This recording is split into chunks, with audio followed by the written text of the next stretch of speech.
The Story of the Nutcracker. It was Christmas Eve, and in a small town in Germany, Clara and her family were preparing a party for all their relatives. But first, they had to decorate the Christmas tree. Every year they brought out the decorations and carefully hung glowing glass baubles and shining foil-wrapped chocolates on the branches. This year there was a new decoration, a beautiful fairy with a purple dress for the top of the tree. Everything was ready, so Clara and her brother Franz played by the light of the fire as they waited for the guests to arrive. Clara dressed up her dolls and brushed their hair, while Franz played with his toy soldiers. Soon, Clara and Franz's grandparents, aunts, uncles, and cousins arrived with presents. Last to arrive was Godfather Drosselmeyer, who always brought extra special presents for all the children. Clara was excited to see what Godfather Drosselmeyer brought her this year. The present was a nutcracker, but no ordinary nutcracker.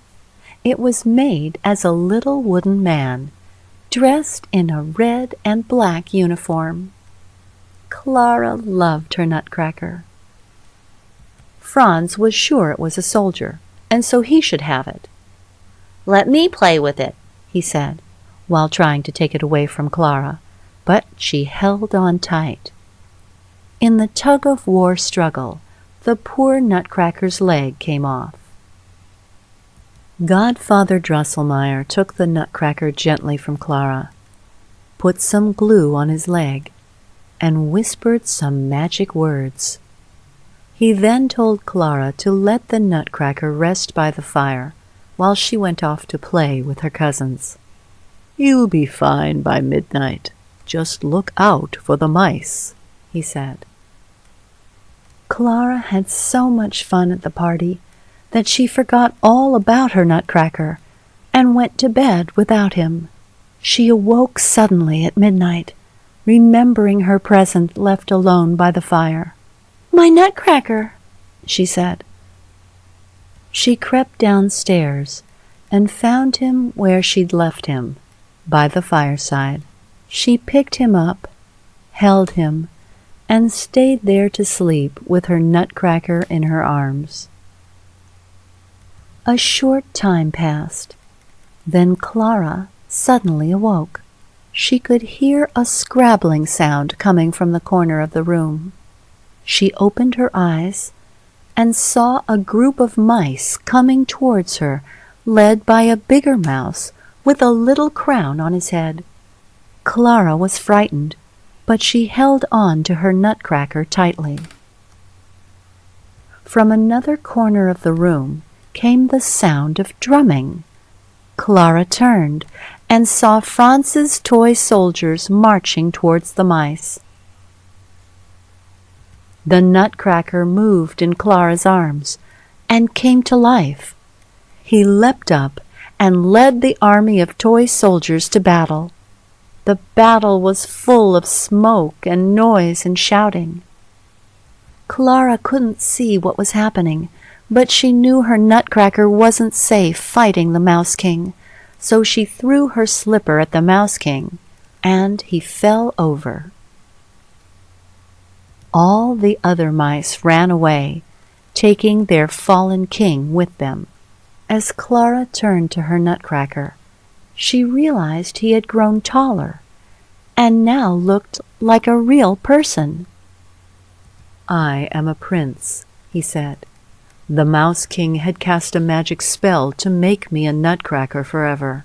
You have rescued me." Clara looked in amazement at the Nutcracker Prince. "Come with me," he said. Clara and the Nutcracker Prince flew by magic over glittering, snowy landscapes until they came to a shining white island of sugared icing, where a purple-dressed fairy greeted them. "I have been waiting for you," she said happily.